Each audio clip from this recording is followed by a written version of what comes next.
Hey, coucou! Aujourd'hui, eh bien, on se retrouve dans le cadre de mon métier et j'avais envie de vous faire une vidéo conseil sur la communication et la transmission à notre métier, donc notre métier d'auxiliaire de vie à domicile, ainsi que l'organisation du travail parce que je trouve ça important et que ce matin, j'ai eu encore un cas de figure qui me fait dire que les filles ne sont toujours pas assez formées à la transmission et ça les pousse à faire des choses en dehors de leurs limites, en plus, et sur le vif. Voilà. Elles réfléchissent pas assez, elles sont pas assez posées, elles sont pas assez professionnelles ni organisées, et ça leur pose des soucis avec nous qui sommes, voilà, je vais pas faire de fleurs, mais formés et diplômés, et du coup, on se retrouve avec des cas de figure, des fois.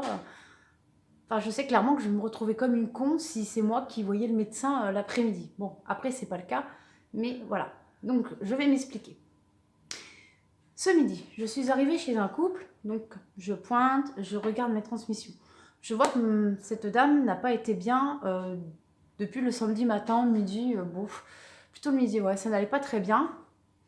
Bon, la collègue, elle l'a noté sur le week-end, et donc celle du matin, ma collègue du matin, elle a vu ça, elle a fait un copier-coller, n'est pas bien, j'appelle le médecin. Elle n'a pas cherché outre mesure à savoir pourquoi elle n'était pas bien, est-ce que le médecin était déjà passé ou pas, sachant que chez les personnes, nous ne sommes pas les seuls à graviter autour d'eux. On a les infirmières, on a les kinés, je le redis encore, les médecins, les familles de nos usagers qui gravitent autour de nous. Donc, quand on a un doute sur quelque chose, soit on sait que les infirmières passent, et là, elles le savaient, on a un cahier de transmission qui est à notre portée, que les infirmières laissent pour qu'on voie les informations sur les bobos, sur les piliers, s'ils sont bien remplis, s'il y a de la crème à mettre ou je ne sais quoi. Enfin bref, ce cahier de transmission-là, nous, on peut le lire. Comme elles peuvent lire le nôtre parce que c'est très très utile. Elle ne l'a pas fait. Du coup, en voyant ça, elle, pouf, j'appelle le médecin. Là, pour moi, elle s'est affolée, elle n'a pas été organisée et surtout, elle n'a pas pris compte ni de nos... Enfin, elle n'a pas pris compte des transmissions des infirmières. Alors qu'elle sait pertinemment qu'il y a des infirmières qui passent tous les matins. Là où aussi ça me fait grincer des dents, c'est que moi ce midi le fils était présent. Il m'a dit écoute ce matin, ta collègue est passée, elle a pris la température de maman. Ah, elle lui a mis un thermomètre rectal. Ok, en dehors des limites déjà, ça c'est bâclé. Elle lui a donné du Doliprane. Ok, ça aussi, en dehors des limites, c'est bâclé. Tu ne donnes pas de Doliprane à une personne qui a plus de 85 ans, après lui avoir fait pris la température avec un thermomètre rectal, parce qu'on n'a pas le droit d'insérer quoi que ce soit dans les orifices de quelqu'un, ce n'est pas dans nos compétences, je le redis, c'est tout con, mais on n'a pas le droit. Il suffit que la personne ait des hémorroïdes ou des choses comme ça, qu'elle lui éclate un truc et qu'elle se tape une hémorragie, qui c'est qui va avoir les babas? C'est nous. C'est... Voilà, t'avais qu'à pas le faire. C'est pas compliqué, hein? Voilà, bon, trêve de plaisanterie, non, faut vraiment pas faire ça, c'est en dehors de nos compétences. Y a une infirmière qui passe, je le dis, je le répète et j'insiste, quand tu le sais, tu ne fais pas ce genre de bêtises. Enfin. Ensuite, au lieu de prendre 2 secondes et d'aller voir est-ce que l'infirmière est passée ce matin, est-ce qu'elle lui aurait pas déjà donné du Doliprane, voyant qu'elle est fiévreuse, non, elle lui redonne une dose. Bah moi, je sais pas. Ce midi, j'y suis allée. Effectivement, elle était fiévreuse. Effectivement, la collègue lui a donné du Doliprane. Mais j'ai quand même été voir dans le cahier des transmissions des infirmières pour voir s'il n'y avait pas eu une double dose déjà de Doliprane. Bon, non, c'est bon. Elle lui en avait pas donné, donc il n'y avait eu qu'une dose. En attendant, le risque était important. Et la collègue, elle a osé prendre le risque. Et ça, moi, je dis non. Tu as un cahier de transmission, il faut juste savoir le lire, c'est tout. Voilà, il est là, il sert à ça. Surtout quand les gens ils sont malades. Voilà. Bref, moi j'ai ouvert ce cahier, j'ai vu qu'il n'y avait pas eu de double dose de Doliprane, donc j'étais soulagée. Et là j'ai vu, bah vendredi matin elle a eu un vaccin. Elle et lui, monsieur et madame, ont eu un vaccin. Donc c'est normal si madame est chafouin. Parce qu'on sait bien que les vaccins contre la grippe ou n'importe quel autre vaccin peut rendre un peu fiévreux, nauséeux, fatigué. Ça, c'est pareil pour tout le monde. Voilà. Donc, Elle aurait pris 2 minutes pour lire ce petit cahier. Elle aurait vu donc qu'il y avait eu un vaccin et que c'était les effets du vaccin tout simplement qui rendaient madame pas bien. Donc je pense qu'il n'est pas nécessaire de faire venir le médecin parce que les gens vont payer la consultation. Et pour le même constat que moi je lui ai transmis du coup à ma collègue. Je me suis permise de lui envoyer un message après ma prestation finie.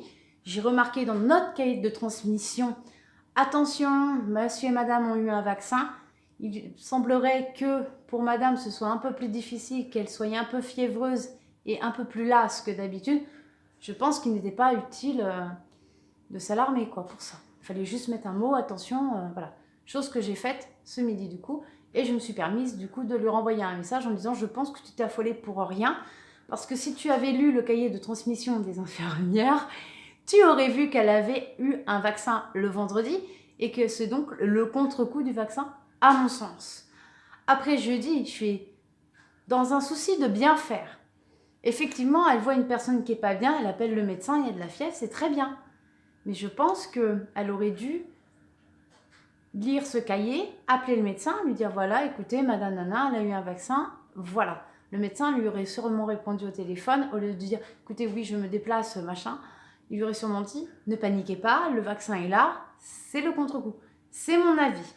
Après, j'attends de voir ce que dira le médecin, mais je ne suis pas médecin, je ne suis pas infirmière, mais avec mon expérience, je suis quasiment sûre que c'est ce vaccin et que les transmissions auraient été lues et appréciées et ça ne serait pas arrivé, on n'aurait pas eu ce genre de cas de figure. Et toujours est-il, c'est que je sais que je vais encore passer pour une cruche et que je suis assez autoritaire dans mon travail parce que j'aime que les choses soient respectées et que si on a des cahiers de transmission, c'est pas fait pour les chiens, que c'est fait pour éviter ce genre de choses et que ça pourrait être plus grave, je me dis que bon,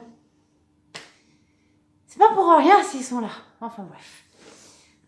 Après, quand je disais la communication, c'est que voilà, quand vous allez chez les gens et que vous êtes plusieurs en plus à passer, comme nous c'est le cas, on est 2 voire 3 sur une journée, parce qu'on passe matin, midi, après-midi et soir, j'estime qu'il est important de marquer les changements importants dans les observations.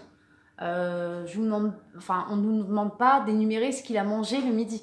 Mais par contre, pour quelqu'un qu'on sait qui est un peu le moral en baisse, il est important à ce moment-là de marquer si l'appétit est bon et à combien de cuillères il mange, parce que c'est important pour voir sur 2-3 jours s'il faut s'inquiéter ou pas. Là, ok. Après, nous, je sais que dans notre cahier, on a des tableaux, et dans chaque tableau, il y a une tâche. Donc, la toilette, les lunettes, le change, enfin, des choses comme ça. Nous, on a juste à faire des croix ou à mettre nos initiales. C'est rapide, c'est simple, c'est clair, net et précis. Sauf que, vu comme on travaille avec des filles qui sont embauchées, qui n'ont pas de formation, ou alors qu'elles n'en ont rien à secouer par manque de professionnalisme, moi je suis désolée, mais moi ça me fait grincer les dents parce que c'est moi et les bonnes collègues qui repassent derrière et on essuie les plâtres à chaque fois. Et on est toujours obligé de leur faire des pics. Et là, après, je peux vous garantir que l'ambiance, elle est vraiment pourrie. Et pas pour 10 000 filles sur le secteur, mais pour que 2 filles en général. Donc, on se dit, c'est à nos associations de les former. Ça, c'est... Voilà. Après, je sais qu'il y a des formations qui sont proposées à ces filles-là, mais en général, vu comme elles n'en ont rien à secouer, parce que je suis désolée, mais elles n'en ont rien à secouer, parce qu'elles seraient consciencieuses du métier, elles feraient les formations, sachant qu'elles n'ont pas un centime à débourser, sachant que c'est l'employeur qui paie. Bon, passons. Je dis juste que c'est important, parce qu'au final, ça évite ce genre de petits soucis, ça évite les doublons, ça évite de perdre son temps, et on sait ce qu'on a à faire chacune, l'une et l'autre, et ça, c'est vraiment top. Après, voilà, quand on a des réunions de secteur, ça fait aussi partie du temps d'organisation qu'on a à notre charge aussi. Donc, on se réunit, on discute un peu d'un tel et d'un tel, et on voit là, à ce moment-là, tout ensemble, ce qu'on peut faire pour améliorer le maintien à domicile et ce qu'on peut faire avec, admettons, les aides-soignantes, les infirmières, tout ça. Ça sert à ça aussi l'organisation. Et les transmissions, je le répète, c'est important parce que j'estime que si ce n'est pas fait, on peut avoir des soucis. Voilà. C'est tout bête, hein, mais si moi je lance une machine à laver le matin, celle du midi, si je lui dis pas, elle va pas le deviner. Hein, elle n'est pas devant ma collègue. Comme c'est pas à elle de se dire, bon, qu'est-ce qu'elle a encore fait aujourd'hui? Oh, si elle doit jouer aux vignettes pendant plus de 10 minutes, déjà c'est déjà 10 minutes sur son temps de prestation qui est bouffé à cause de moi. Et moi, ça, j'ai de l'empathie et je me dis, non, c'est dégueulasse, je le fais pas. C'est comme vous faites la vaisselle, je suis désolée, la vaisselle, vous la faites du début à la fin. Vous la lavez, vous l'essuyez, vous la rangez. Voilà.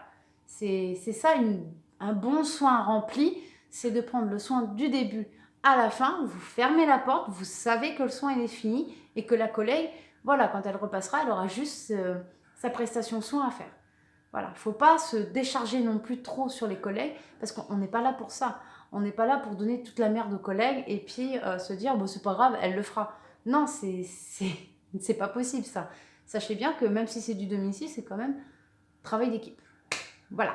Et l'équipe, elle communique. Et une équipe qui communique et qui transmet tous ces petits conseils, toutes ces expériences, fera que le soin sera mieux rempli, sera mieux fait. Et du coup, il y aura une meilleure entente. Croyez-moi, c'est pas magique. Hein, c'est voilà. Il faut de l'empathie, de l'organisation, de l'écoute, de la communication et de la transmission. Et le tout, franchement, ça fait des prestations, mais ça roule du feu de Dieu. Enfin, moi, je sais que partout où je vais, où j'ai des binômes avec mes collègues, on se transmet des petits mots, on s'appelle. Quand il y a des réunions, on voit un petit peu comment s'organiser pendant les réunions. Ah bah moi, j'y vais le lundi et toi, tu y vas le jeudi. Ah bah, tiens, moi, je vais te faire une vitre. Toi, tu feras les plafonds. Enfin, voilà, c'est pour aussi que le travail soit homogène et équilibré. Que si elle y va le lundi, qu'elle fait l'aspirateur et les sols à fond la caisse, moi, le mercredi, je n'ai pas recommencé. J'ai essayé de faire autre chose pour que celle du vendredi, elle n'ait pas à refaire mon travail et que par contre, elle puisse faire autre chose. Voilà. Ça, c'est de l'organisation et je pense que c'est la clé pour une meilleure entente en équipe et puis surtout pour un meilleur soin rendu à l'usager. Après, ça, c'est moi qui le dis. C'est ce que je dis. Mes conseils, vous les prenez, vous les jetez. C'est juste que je pense qu'avec mon expérience, quand même, et mes formations que j'ai faites, ainsi que les diplômes, et puis le fait que j'ai vu pas mal de cas, pas mal de choses, et que j'ai travaillé avec tout âge aussi, parce que l'équipe que j'avais il y a 7 ans, c'est pas l'équipe que j'ai maintenant. Voilà, et donc, de ces gens-là, de ces collègues, de nos usagers, et de ce qui gravite autour, on apprend plein de choses. Et c'est grâce à ça aussi qu'on peut faire, nous, des soins, je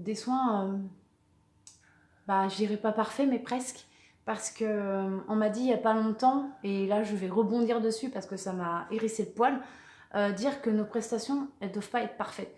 Alors non, effectivement, parce que personne n'est parfait, personne ne peut faire du travail parfait, mais au moins que ce soit impeccable, qu'on n'ait rien à se reprocher. Voilà, on ne dit pas, on fait au mieux, oui, d'accord, mais le mieux c'est quoi? C'est, voilà, on repasse derrière, il n'y a rien à critiquer, c'est organisé, c'est nickel, voilà.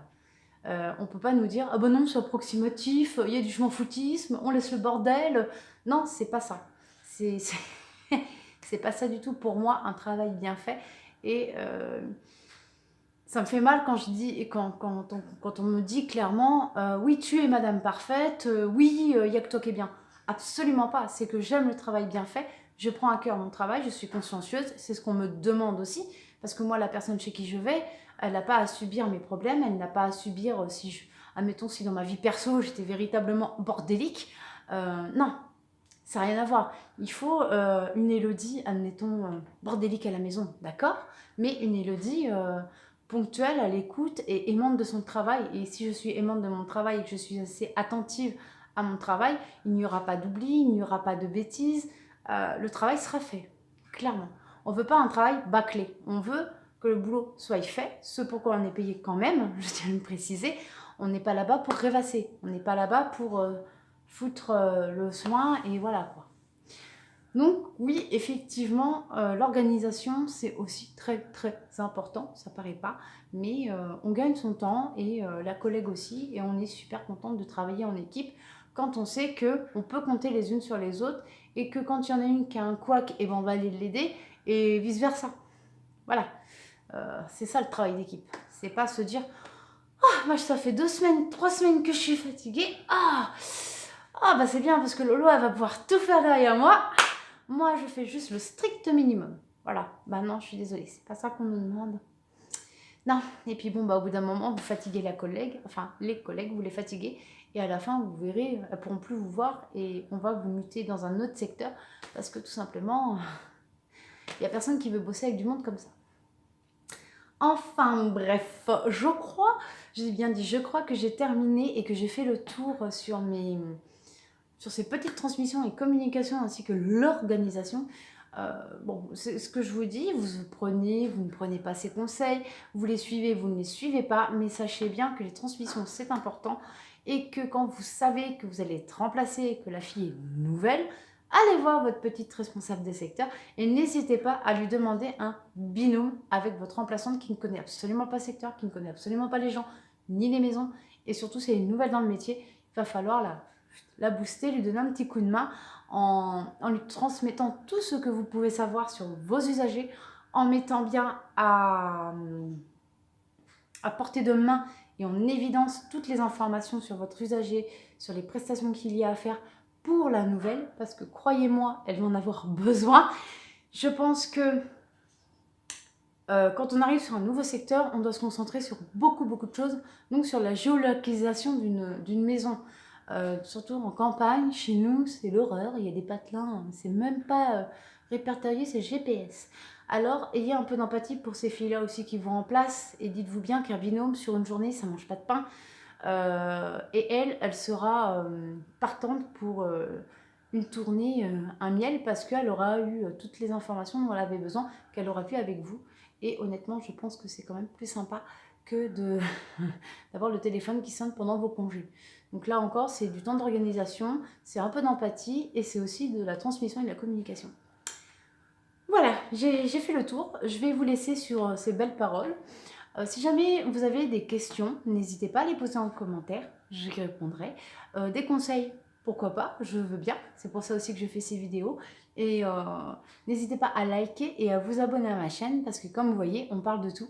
On parle de mode, on parle de métier, on parle de tout. Donc n'hésitez pas, venez, abonnez-vous et likez. Allez, bye bye!